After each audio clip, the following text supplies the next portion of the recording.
नमस्कार, जय हिंद दोस्तों। स्वागत है आपका एक नए वीडियो में। मेरा नाम है अंशुमन सरकार। दोस्तों आज एक बहुत ही महत्वपूर्ण टॉपिक पे बात करेंगे। दोस्तों ये अमेरिका जो भारत के पीछे हाथ धो के पड़ा है, ये करना क्या चाहता है? एक्चुअली में क्या है, भारत को वो चोक करने की कोशिश कर रहा है। भारत अगर हम हिंदी में बात करें, ये चोक करना मतलब क्या है? गला घोटना, मतलब कैसे ख़त्म कर दे भारत को। भारत देखिए, ग्लोबल साउथ में भारत अभी एक इमर्जिंग इकोनॉमी है। इमर्जिंग मतलब third largest economy in the world बनने जा रहा है। चाइना के बाद अमेरिका, अमेरिका के बाद भारत होगा। तो अमेरिका से ये सहा नहीं जाता है। ये जो बोल रहा है ना, अमेरिका अमेरिका क्या बोलता है, मैं डेमोक्रेसी का सबसे वो हूँ, क्या बोलता हूँ, द सेवियर ऑफ डेमोक्रेसी। दुनिया में हर जगह डेमोक्रेसी होना चाहिए, डेमोक्रेसी सबसे बड़ी और अच्छी चीज़ है। लेकिन वही अमेरिका, भारत सबसे दुनिया का सबसे बड़ा डेमोक्रेसी है, उसका गला घोटने की जो है काम में उतर पड़ा है। अब हम अगर बात करते हैं, मैं देखिए एक टाइम था, मैं डोनाल्ड ट्रंप के सपोर्ट में बहुत सारे वीडियोस मैंने बनाए थे। लेकिन आज के डेट में डोनाल्ड ट्रंप ने जो किया है सेकंड टर्म आने के बाद, इट्स नॉट एक्सेप्टेबल। हम इसको एक्सेप्ट नहीं कर सकते हैं, इसीलिए मैं ये वीडियो बना रहा हूँ। मैं बहुत सारी चीज़ें इस पे चर्चा करूँगा, बहुत सारी चीज़ों पे। तो देखिए, शुरू में जब वो आए दोबारा जीत के, तो प्रधानमंत्री मोदी गए। मोदी जाने के बाद बहुत आवभगत बहुत अच्छा हुआ, सब कुछ सही रहा। तुरंत आने के बाद उन्होंने शुरू कर दिया ये टैरिफ वाला, कि ना शुरू से ही देखिए वो एक व्यापारी आदमी, और उनका पहले से ही देखिए ये वाइट सुप्रीमेसिस्ट, ये जो मेक अमेरिका ग्रेट अगेन, ये सारे जो है बहुत ही मतलब रिग्रेसिव, में क्या ही बोलूँ, जो वाइट अमेरिकन सुप्रीमेसिस्ट, उन सारे लोगों को, दूसरे जो स्किन के लोगों को वो हेट करते हैं।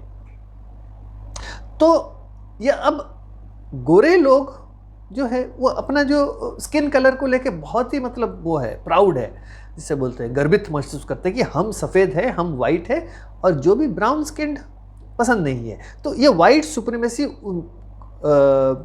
डोनाल्ड ट्रंप के कण कण में भरा पड़ा है। वो जितने भी जताने की कोशिश करे, ही इज़ नेवर फॉर दूसरे जो रेस के लोगों के लिए, सिर्फ अपना सोचते हैं, पहली बात। तो वो उन्होंने ट्रंप जो टैरिफ वाली बात जो कर दी, फिर घोषणा कर दिया कि भैया हम टैरिफ लगाएंगे। फिर भारत और पाकिस्तान का जंग छिड़ा। तो जब पाकिस्तान भारत के पैरों पे आके गिड़गिड़ाया, तो भारत ने पॉज कर दिया ऑपरेशन सिंदूर का। तो क्या किया डोनाल्ड ट्रंप ने? उन्होंने कहा कि मैंने जंग रोक दी, दो न्यूक्लियर वेपन नेशंस हैं, मैंने जंग रोक दी। भैया भारत ने सीधे तौर पे प्रधानमंत्री मोदी जी के जो हमारे जो फॉरेन सेक्रेटरी हैं, वो जब गए थे G7 के इसमें समिट में अटेंड करने, उसी टाइम प्रेस कॉन्फ्रेंस करके विक्रम मिश्री साहब ने बता दिया कि नरेंद्र मोदी जी ने फ़ोन के ऊपर डोनाल्ड ट्रंप को सीधे तौर पे बता दिया कि भैया आपने मध्यस्थता नहीं करी, पाकिस्तान ने फ़ोन करा था, अभी मैंने पॉज पे रखा हुआ है। पहली बात तो देखिए कैसे शुरू हुआ है। फिर क्या किया, पाकिस्तान जो है नज़दीकियाँ बढ़ाना शुरू कर दिया। क्रिप्टो डील करा डोनाल्ड ट्रंप के साथ, फिर करा आपका ये नोबेल पीस प्राइज़ के लिए नाम नॉमिनेट करा। तो डोनाल्ड ट्रंप बड़ा खुश। तो अभी आसिम मुनीर उसका दोस्त बन गया। तो पहला भारत विरोधी गतिविधि पाकिस्तान के साथ मिलके डोनाल्ड ट्रंप ने शुरू कर दी। फिर बोलना शुरू कर दिया कि भारत जो है रशिया से तेल खरीद रहा है, और भारत को तेल खरीदना बंद करना चाहिए, क्योंकि इसके कारण क्या हो रहा है, यूक्रेन का वॉर भारत फंड कर रहा है, मतलब रशिया को फंड कर रहा है यूक्रेन वॉर लड़ने के लिए। तो ये एक मतलब तुच्चा सा एक जो उनका जो एक रीजनिंग था कि ये कारण है, इसीलिए हम 50% टैरिफ लगाएंगे, 25% टैरिफ, 25% पेनल्टी। ये देखिए मतलब क्रोनोलॉजी सिर्फ देखिए। फिर क्या किया, फिर वो लोग ऑलरेडी थे बांग्लादेश के साथ, देवर इन टॉक्स की कैसे वो वहाँ पे जो बेस बनाएंगे, अमेरिकन बेस, तो जैसे कि हम म्यांमार के साथ, मतलब अमेरिका म्यांमार में घुस सके, या म्यांमार में जो उल्टा है, जो कि उनका मिलिट्री रूल है, उसको कैसे ख़त्म करे और अपना जो है फिर उनका जो एक दूसरा एक पपेट है ऑन सान सू की, जैसे इनका अभी मोहम्मद यूनुस है नोबेल पीस प्राइज़ विनर, उसी तरह से ऑन सान सू की क्या है, वो भी एक नोबेल पीस प्राइज़ विनर है। उसको भी उन्होंने बिठाया था म्यांमार में, लेकिन टिक नहीं पाई। मिलिट्री उल्टा ने फिर से नज़रबंद करके वो 2021 में दोबारा से पावर में आ गए। अब क्या है, अब पिछले हफ्ते ही अमेरिकन वो आया था, 2 globe master, sorry Hercules aircraft IC-130 उतारा था। अब वहाँ उन्होंने फुट सोल्जर्स उतारे, वहाँ पे रेडिसन ब्लू होटल में उन्होंने चेक इन किया, जो इसमें रजिस्टर में एंट्री नहीं हुई, 80-85 रूम्स बुक हुए हैं, सारी हरकतें कर रहे हैं। 92 सोल्जर्स, उसके साथ 19 टन कार्गो भी आया था। देखिए कई सोर्सेस से कई अलग अलग तत्व आ रहे हैं। ऐसा है कि कोई बोल रहा है कि 3 एयरक्राफ्ट उतरी हैं, एक इजिप्शियन 2 अमेरिकन, कोई बोल रहा है 2 है, एक इजिप्शियन 1 अमेरिकन। तो वहाँ पे हरकतें बहुत है। आगे चल के और एक वीडियो मैं बनाऊंगा विस्तार से, उस पर मैं सारी चीज़ें आपको विश्लेषण करके दूंगा। लेकिन अभी जो है, अभी म्यांमार में वो हरकतें करने की कोशिश कर रहा है अमेरिका। तो अमेरिका कोशिश कर रहा है, तो भारत के इर्द गिर्द देखिए, ये क्रिश्चियन स्टेट बनाने की कोशिश अमेरिका कर रहा है। जब शेख हसीना थी, कहा जाता है 1970 के दशक से ये आइडिया उन्होंने जो जर्मिनेट करा हुआ था, और धीरे धीरे वो चाहते हैं कि हमारे यहाँ मणिपुर मिज़ोरम का इलाका लेंगे, वहाँ पे बांग्लादेश का चट्टग्राम लेंगे, मतलब चिटागोंग लेंगे, और वहाँ पे चीन प्रोविंस जो है, स्टेट जो है, वहाँ पे आपका म्यांमार के साइड बना के एक क्रिश्चियन स्टेट क्रिएट करेंगे। इससे क्या फ़ायदा होगा अमेरिका का, कि वहाँ पे एक मिलिट्री बेस बनेगा, जो कि अमेरिका वहाँ पे रहेगा, क्रिश्चियन स्टेट बनेगा तो ऑटोमेटिकली अमेरिका वहाँ बेस बनाएगा। तो इससे क्या होगा, वो चीन पे नज़र रख सकता है और इधर हमारे नॉर्थ ईस्ट पे डिस्टर्बेंस कर सकता है। तो ये है, तो भारत के लिए ये भी एक खतरा है। तो ये हो गया। अब और एक चीज़ उसने करी है अमेरिका ने, ट्रंप के एडमिनिस्ट्रेशन ने, कि अभी जो ईरान का चाबहार पोर्ट हम यूज़ कर रहे थे, उस पर सैंक्शंस का वेवर था, हमारे ऊपर कोई सैंक्शंस नहीं लगेंगे, क्यों ना हम उसका पोर्ट का इस्तेमाल कर रहे थे ह्यूमैनिटेरियन एड भेजने के लिए अफ़गानिस्तान को। वो यही डोनाल्ड ट्रंप थे जो कि 2018 में उन्होंने वेव करा हुआ था आपका ये जो बोलते हैं सैंक्शंस। लेकिन अभी बीते कल उन्होंने उसको वेवर को हटा दिया, और अभी बोल रहे हैं कि जो भी कंपनी या जो भी शिपिंग कंपनी हो, जो भी कंपनी चाबहार पोर्ट में पोर्ट को इस्तेमाल करेगी, उसके ऊपर भी सैंक्शंस लगेंगे। ठीक है। अब आज या कल में, मुझे ध्यान नहीं आ रहा है कब बोला है, कल ही बोला, बीते कल उन्होंने अभी जाहिर की है अपना, जो डोनाल्ड ट्रंप ने यूके विजिट कर रहे हैं, अभी यूके विजिट कर रहे हैं, तो वो अभी बोल रहे हैं कि अफ़गानिस्तान का बागराम एयरपोर्ट जो है अभी दोबारा से उनको चाहिए वापस। तालिबान ने पीट के भगा दिया, लेकिन अभी दोबारा से अफ़गानिस्तान के भीतर उनको एक मिलिट्री बेस चाहिए। क्यों? क्योंकि ना वो चाहते हैं कि चाइना के ऊपर नज़र रखे। एक्चुअली में क्या है, देखिए पाकिस्तान का हालत बहुत ख़राब है अभी। अफ़गानिस्तान जो है वो अफ़गानिस्तान में जो लोग हैं, वहाँ के जो पाकिस्तानी जो अफ़गानिस्तान में बैठे हैं, क्योंकि ना पाकिस्तान जो है बहुत ही बुरा सलूक कर रहा है केपी मतलब खैबर पख्तूनख्वा के लोगों के साथ, या और बलूचिस्तान के लोगों के साथ। तो वहाँ पे भी जो है कुछ ग्रुप्स बने हैं जो कि मतलब अफ़गानिस्तान में रहते हैं, आते हैं यहाँ कुछ घटनाएं घटाते हैं, फिर वापस अफ़गानिस्तान चले जाते हैं। तो पाकिस्तान के बस की बात है नहीं। तो अमेरिका बोल रहा है कि मेरे दोस्त को बचाना है, तो मैं वहाँ एक बेस चाहता हूँ दोबारा से। और एक चीज़ है, वो ईरान के ऊपर भी कंट्रोल करना चाहते हैं। और एक चीज़ हुआ है इस बीच, बीते कल दोबारा से सुनने में आया है कि सऊदी के साथ पाकिस्तान का एक जो है मिलिट्री डिफेंस जो है एग्रीमेंट हुआ है, सिक्योरिटी एग्रीमेंट। इसमें क्या है, अगर सऊदी अरब के ऊपर कोई अटैक करता है तो पाकिस्तान जाके हेल्प करेगा। इसका मतलब, और अगर पाकिस्तान के ऊपर कोई अटैक करता है तो सऊदी अरब आके हेल्प करेगा। कहा जाता है कि most likely America is also in agreement for that, जो डिफेंस जो एग्रीमेंट हुआ है सिक्योरिटी, ट्रंप के नॉलेज में ही हुआ है ये बात। ये हुआ है अभी फिलहाल इजराइल अगर कुछ करता है हरकत सऊदी के ऊपर तो वो हिट करेगा इजराइल को। कौन? पाकिस्तान जाएगा हिट करेगा। पाकिस्तान तो चौधरी बना फिरता है अरब देशों का, हालांकि अरब तो है नहीं, वो कन्वर्ट्स के बच्चे हैं सारे, लेकिन अरब्स उनको कुछ भी नहीं समझते हैं, दो कौड़ी के भी नहीं समझते हैं। लेकिन वो बोल रहे हैं कि हम मतलब we are the saviour of Islam. तो ठीक है, न्यूक्लियर पावर्ड है तो सऊदी सोच रहा है कि भैया न्यूक्लियर पावर्ड है, मुझे है, मेरी मदद करेगा। तो ये भी एक चीज़ है। तो अगर भारत, ऑपरेशन सिंदूर अभी पॉज है, अगर ऑपरेशन सिंदूर दोबारा से शुरू करता है भारत, तो इसके साथ कहीं सऊदी भी उतरना पड़े भारत के खिलाफ, क्यों ना, डिफेंस एग्रीमेंट हुआ है ना, सिक्योरिटी एग्रीमेंट। तो पाकिस्तान को अगर खतरा होता है तो सऊदी आएगा हेल्प करने के लिए। तो वो तो फ्यूचर की बात है, वो देखी जाएगी। देखिए मतलब अमेरिका क्या गेम खेल रहा है। अब भारत की बात हम करेंगे। देखिए भारत की अगर हम बात करते हैं तो भारत जो है पाकिस्तान को देख लेगा, वो हम निपट लेंगे पाकिस्तान से। अमेरिका को गुस्सा किस बात की है मैं बता रहा हूँ। अमेरिका चाहता है भारत पाकिस्तान के बीच मीडिएशन करने के लिए। भैया तुम कौन होते हो?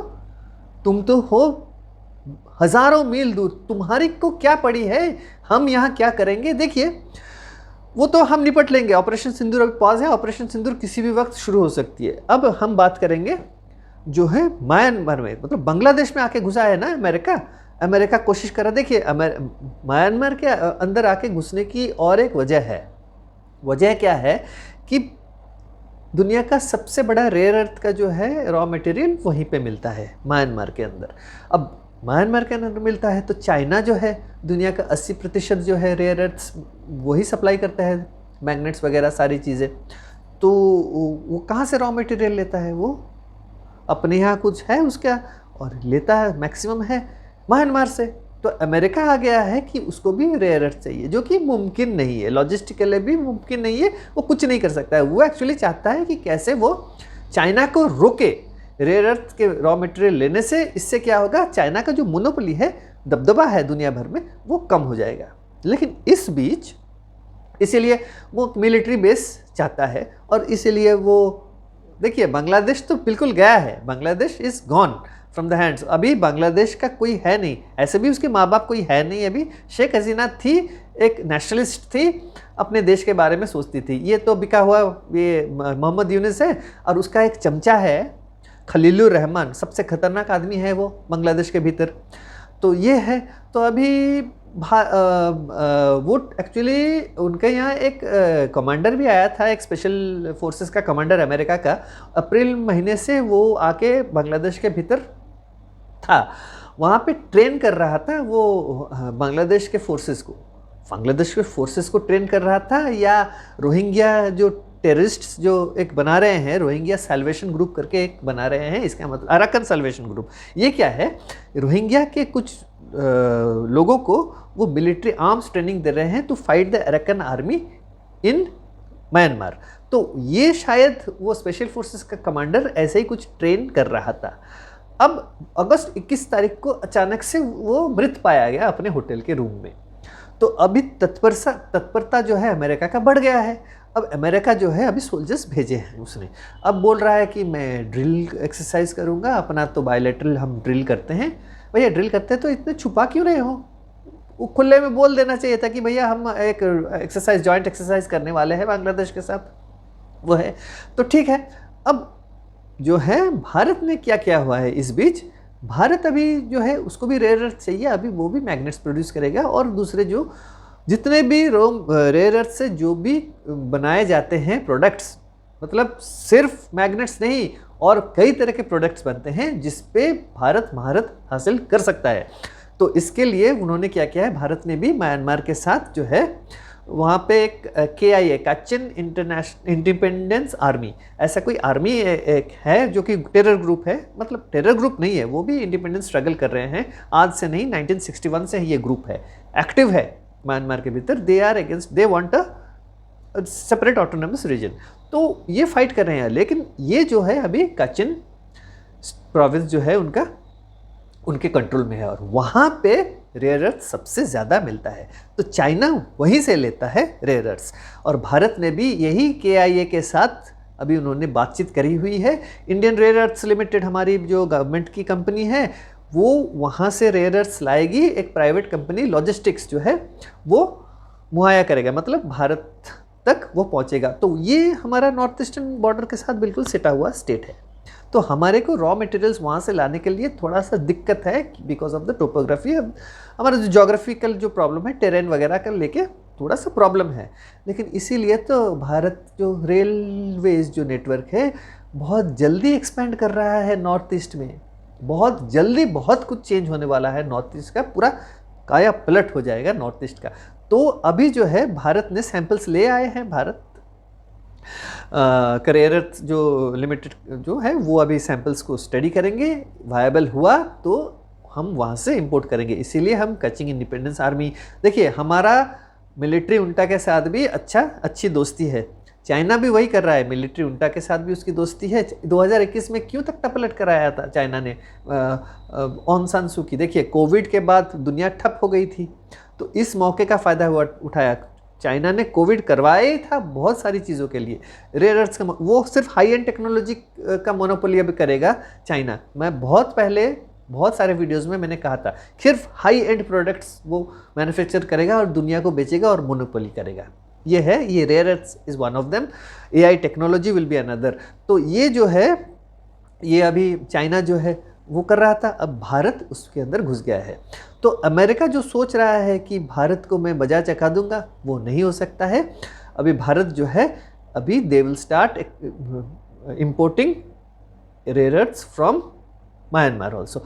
उनका के साथ भी हमारा अच्छे रिलेशनशिप है, उसके मिलिट्री ऑफिसर्स अभी आए थे सितंबर 12-13 तारीख में यहाँ पे वो आए, फिर वो गए थे सिलीगुड़ी, बोध गया, सारी जगह घूम के वो वापस गए हैं, मिलिट्री लेफ्टिनेंट जनरल रैंक के ऑफिसर। तो वो है। अब अभी जो हमारा जो कॉन्फ्रेंस हुआ था, कमांडर्स कॉन्फ्रेंस हुआ था आर्मी का कोलकाता में, तो अभी डिसाइड हुआ है कि पूरा बिल्कुल नॉर्थ ईस्ट का जो है इलाका अभी बिल्कुल आर्मी की छावनी बन जाएगी पूरे बॉर्डर में। तो बांग्लादेश अगर इतना सा भी हरकत करेगा, या म्यांमार के जो रेबल ग्रुप्स जो उल्फा वगैरह भी जो बांग्लादेश जिनको ट्रेन कर रहा है, अगर इतना सा भी करेगा तो ठोकेंगे। मतलब म्यांमार के उल्टा को बता दिया गया है कि भैया देखो, अगर कुछ गड़बड़ी होती है हमारे खिलाफ तुम्हारे यहाँ से, जैसे कि ऑपरेशन सिंदूर हुआ था, उसी तरह से हम ठोक देंगे सबको।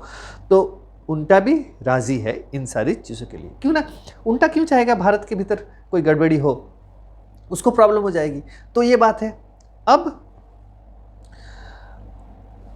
चाबहार की बात करेंगे। भैया चाबहार जो है ना, चाबहार का कोई सिग्निफिकेंस नहीं है भारत के लिए। भारत जो है चाबहार को प्रमोट कर रहा था, मतलब डेवलप कर रहा था, लेकिन चाबहार ईरान से तो भारत तेल खरीदना बंद कर दिया। जब हम तेल खरीदना बंद कर दिए तो उसके पास रुपी भी कैसे कहाँ से आएगा? हम रुपी से खरीदते थे ना, तो उसके पास रुपी नहीं है तो हमसे कुछ नहीं खरीद रहा है वो, तो ट्रेड अभी बंद है ईरान के साथ। तो हमारा चाबहार का कोई प्रॉब्लम इशू है नहीं। और दूसरी बात यह है कि हमारा तो ओमान, अगर ऑल्टरनेट भी हम पोर्ट से आते हैं, हमारा कौन कौन से हैं? हमारा है ओमान है, UAE है, तो हमारे को कोई दिक्कत नहीं है, हम उन पोर्ट से हम काम कर सकते हैं। देखिए international north south transport corridor हम भारत जो है वो भी कर सकता है। हम क्या करेंगे, हम यहाँ से भेजेंगे, फिर हम ईरान के रास्ते से हम भेज सकते हैं। देखिए हमारे कंपनियों के ऊपर सैंक्शंस लग सकती है। कल को अगर ईरान की कंपनी अगर आगे ट्रेड करती है और वो जाके रशिया के थ्रू हम चले भेज देते हैं तो क्या दिक्कत है? तो अमेरिका जो है वो सोच रहा है कि अपने आप को बड़ा शातिर, लेकिन वो नहीं है। और रही बात बागराम एयरपोर्ट पाने की, मतलब दोबारा से वो हासिल करने की, वो हो नहीं सकता अभी। मैं तो बोलूँगा कि भारत सरकार की कोशिश करनी चाहिए कि वो बागराम एयरपोर्ट में कैसे अपना एक बेस बनाए। क्यों नहीं बनाए? हम बना सकते हैं ना। तो ये हम चाहते हैं, हमें भी ये देखिए, आर्मेनिया के साथ हमारी बहुत अच्छी दोस्ती है भारत की, लेकिन अमेरिका वहाँ पे भी जाके घुसा हुआ है। अभी आर्मेनिया और अज़रबैजान के बीच कुछ सुलह करवाई ना अमेरिका ने, तो वो आर्मेनिया को भी अभी दबाने की कोशिश कर रहा है, इससे कि भारत को कोई कोऑपरेट ना करे। तो ये बात है। अब जो है भारत, देखिए भारत अपना संभाल लेगा। अभी क्वाड, अमेरिका अभी क्या कर रहा है, क्वाड को अभी नेग्लेक्ट कर रहा है, करने दो। हमारे आज ही अमेरिका ने धमकी दी है ताइवान को। ताइवान क्या है, एक छोटा सा आइलैंड है। कितना ट्रेड होता है, $500 मिलियन का ट्रेड होता है। बोल रहा है कि तू सॉरी 500 मिलियन नहीं, मुझे ध्यान नहीं आ रहा कितने बिलियन का, लेकिन अभी धमका रहा है कि मैं जो एड देता हूं तुम्हें, मिलिट्री एड, डिफेंस एड, वो मैं बंद कर दूंगा। तुम मेरे साथ ट्रेड डील करो, फिर जाके मैं डिफेंस ट्रेड ओपन करूंगा, डिफेंस एड। भैया इतना सा आइलैंड है, पहले तो होप दिया कि भैया मैं तुम्हें बचाऊंगा चाइना से। आज से नहीं, 1920 के दशक से ये चल रहा है। अमेरिका उसको हेल्प कर रहा है जब शुरू हो गया था। मतलब पहले तो चिंग डायनेस्टी के अगेंस्ट था, फिर ये कम्युनिस्ट के अगेंस्ट शुरू हुआ था, मतलब एड दे रहे थे। लेकिन देखिए आज वही अमेरिका, मैंने कहा ना, ये अमेरिका किसी का नहीं है, कोई डेमोक्रेसी वगैरह कुछ नहीं है, अपना फायदा सोचता है। ये इंपीरियलिस्टिक एटीट्यूड है। ब्रिटिश एम्पायर का सन हैज सेट ना, ये सोच रहा है कि ये भी करेगा, लेकिन ही इज फॉरगेटिंग कि ग्लोबल साउथ नाम की एक चीज़ है। तुम्हारी वाइट सुप्रीमेसी तुम अपने पास रखो। हम काले लोग हैं, हम ब्राउन स्किन है, we are happy with our skin colour. और जो ग्लोबल साउथ की हम बात करें तो ब्रिक्स नेशंस तो अभी इकट्ठे होने शुरू हो गए हैं, अब आदान प्रदान हो गया है। और एक चीज़ है, ये जो पाकिस्तान और सऊदी वाला जो हुआ है एग्रीमेंट, इतना याद रखिए, हमास के टेररिस्ट्स पाकिस्तान में भी छुपे हुए हैं और बांग्लादेश में भी छुपे हुए हैं। और इज़राइल अगर चाहे तो पाकिस्तान को किसी भी वक्त हिट कर सकता है। अगर पाकिस्तान को हिट करता है, देखता हूं मैं सऊदी अरेबिया इज़राइल को हिट करेगा कि नहीं करेगा, देखता हूं मैं, क्यों ना। सऊदी अरेबिया इज़ नियरर, लेकिन पाकिस्तान हिट करने में सक्षम नहीं है, देखता हूं मैं। ये देखने वाली बात है होगी। तो ये बात है। अब ब्रिक्स नेशंस जो है, एससीओ समिट, ये सारे हैं। G20, भारत का क्या है, भारत ने ऑलरेडी ग्रेट ब्रिटेन के साथ कर दिया है अपना जो ट्रेड एग्रीमेंट। देखिए डोनाल्ड ट्रंप कितना ईर्ष्या करता है भारत से। जैसे भारत ने ट्रेड डील कर दिया यूके के साथ, अभी भागे भागे आया है यूके। 2 बार, ये सेकेंड टाइम आया है ये यूके विजिट करने। क्यों आया है? आने के बाद उसी के प्राइम मिनिस्टर को 2 बातें खरी खोटी सुना रहा है, वहीं खड़े होके। सोचिए ये आदमी अपने आप को क्या समझ रहा है, दुनिया का राजा है क्या? ये जो डोनाल्ड ट्रंप जो है, हर रोज़ क्या बोलते हैं, हर रोज़, पहले तो हर रोज़ उठते थे और गाली देते थे, भारत रशिया से तेल खरीद रहा है, Bharat is funding Ukraine for the war, Russia for the Ukraine war कर रहा था। अब हर रोज़ उठ के एक गाना गाता है ये डोनाल्ड ट्रंप। क्या बोलता है? मेरे इंडिया के साथ बड़े अच्छे रिलेशंस है और मोदी मेरा बहुत अच्छा दोस्त है, लेकिन फिर भी मैं सैंक्शंस लगा रहा हूँ। मतलब देखिए भारत के मीडिया जो है बड़े गदगद हो रहे हैं कि भैया देखो डोनाल्ड ट्रंप बोल रहा है कि ये भारत मैं भारत को बहुत पसंद करता हूँ और नरेंद्र मोदी मेरे अच्छे दोस्त हैं, और लेकिन मैंने सैंक्शंस लगाए। भैया ये सिर्फ एक, वो जो बोलते हैं ना, एक मुखौटा पहना बैठा हुआ है ये आदमी। बड़ा ही खतरनाक और शातिर आदमी है ये। पीठ पीछे सारी हरकतें वो कर रहा है, लेकिन ये जो एक मतलब अच्छा सा दुनिया के सामने जाके ये क्यों बोल रहा है? क्योंकि ना दुनिया कहीं नरेंद्र मोदी का अमेरिका के साथ कोई गड़बड़ नहीं है तो अमेरिका को हेट मत करो। लेकिन दुनिया जो है ना इतनी भी बेवकूफ़ नहीं है कि वो नहीं समझेंगे कि डोनाल्ड ट्रंप क्या चीज़ है। आज 8-9 महीने में दुनिया को पता चल गया है कि डोनाल्ड ट्रंप क्या चीज़ है। और एक चीज़ है, वो भारत जो है यूरोपियन यूनियन के साथ एक ट्रेड डील करने वाला है। एक तो हो गया यूके के साथ हो गया है, अब जो है G20 के दूसरे देश जो है उनके साथ भी ट्रेड डील हो सकते हैं। तो फ्री ट्रेड एग्रीमेंट ना हो, अगर ट्रेड एग्रीमेंट भी हो जाता है 10% टैरिफ या 5% में, तो हमारा जो है एक सॉवरेन जो इंडिपेंडेंस है, हर एक देश के साथ हम ट्रेड एग्रीमेंट कर रहे हैं, इससे हमारे को फ़ायदा है।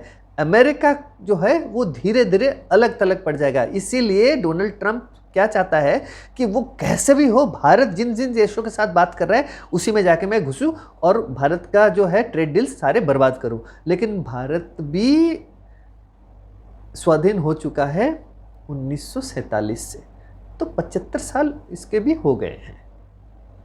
मतलब एज ए सोवरेन कंट्री में बात कर रहा हूँ, तो 75th ईयर है। तो हमारा भी एक जो है फुटिंग है इस ग्लोबल पूरा जो डायनामिक्स में। तो अमेरिका इतनी आसानी से भारत को कैसे पराजित कर सकता है? देखिए कितना थ्रेट सोच रहा है। एक इंडिया एक डेमोक्रेसी है, लार्जेस्ट डेमोक्रेसी है, इतना थ्रेट सोच रहा है भारत को कि भारत के पीछे हाथ धो के पड़ा है। आज रशियन फॉरेन मिनिस्टर, जो deputy prime minister and foreign minister Sergei Lavrov, उन्होंने क्या कहा कि भैया भारत और चाइना ना बहुत पुराने सिविलाइजेशन है, उनके पीछे तुम हाथ धो के मत पड़ो, मत ये करो। तो अभी जो है अमेरिका जो सोच रहा है भारत को मैं बर्बाद करके छोड़ूंगा, भारत को मैं घुटनों पे लाके रखूंगा, भारत को मैं बर्बाद कर दूंगा, तो ये मुमकिन नहीं है। जैसे कि देखिए भारत का जो स्ट्रेटेजी है, फिर हमारा जो रिसोर्स इंडिपेंडेंस है, हम धीरे धीरे इंडिपेंडेंट हो जाएंगे, हम अपने रिसोर्सेज खुद सोर्स करेंगे, किसी के एक के ऊपर हम निर्भरशील नहीं रहेंगे। फिर दूसरी बात है, हम धीरे धीरे अपना जो रीजनल इन्फ्लुएंस अभी बढ़ाने की कोशिश करेंगे। पहली बात, अभी नेपाल में तख्ता पलट हुआ, अभी सुशीला कार्के जी के साथ नरेंद्र मोदी जी की बात हो गई है। ज़रूरत पड़े तो इंडियन आर्मी भी मदद कर सकती है आगे चल के कुछ प्रॉब्लम होती है तो। श्रीलंका को तो हमने हेल्प करा है, वी हैव बेल्ड देम आउट। आज कल परसों के दिन जो है डिफ़ॉल्टर होने वाला था मॉलडीव्स, तो उसको भी $50 मिलियन दोबारा से भारत ने दिया हुआ है तो टू रीपे, तो मॉलडीव्स को भी कर दिया है। ऐसे भी मॉरिशियस, सेशल्स, जितने भी छोटे छोटे देश हैं वो सारे तो भारत के साथ। मैं बोल रहा हूँ क्यों कि ना ये बहुत महत्वपूर्ण है। ये सारे देश ऐसे लगते छोटे देश हैं, लेकिन they are also a member of the United Nations. तो ऐसे में बहुत देश है दुनिया के जो कि भारत के साथ खड़े हैं। आपको क्या लग रहा है अमेरिका के दोस्त जितने हैं वो भारत के खिलाफ है? नहीं है। और एक चीज़ है, अमेरिका भूल रही है कि अमेरिका के इर्द गिर्द ऊपर कौन है? कनाडा है, नीचे मेक्सिको है, फिर जितने Latin American countries, if they all come together and boycott America, उसका क्या हश्र होने वाला है? सोचिए, कल तो कनाडा का मार्क कार्ने गया था मेक्सिको, वहाँ पे उनका कोई एग्रीमेंट हुआ है। तो बहुत सारी चीज़ें हैं। तो अमेरिका, अगर डोनाल्ड ट्रंप सोच रहे हैं कि बहुत कुछ बड़ा एक तीर मार रहे हैं, तो ये एकदम फेल होने वाला है। और भारत जो है अपना काउंटर स्ट्राइक रेडी कर चुका है और धीरे धीरे अपने चारों ओर एक फोर्ट्रेस बनाना शुरू कर दिया है। बांग्लादेश की बात अगर करूँ मैं, तो बांग्लादेश इलेक्शन से पहले ही इतना केओस हो जाएगा, सिविल वॉर तय है बांग्लादेश में। तो ये वकरुज़्ज़मा अगर नहीं संभाल रहेंगे अभी, और तख्ता पलट मतलब यूनिस को हटा के अब अगर वो पावर में नहीं आते हैं, तो सिविल वॉर जो है अनिवार्य है। तो यही एक छोटा सा वीडियो था। तो इसी के साथ मैं इस वीडियो को यही समाप्त करता हूँ। अगर आपको वीडियो अच्छा लगे तो वीडियो को ज़रूर लाइक करें और चैनल को सब्सक्राइब करना ना भूलें। तो अगली वीडियो तक जय हिंद, नमस्कार।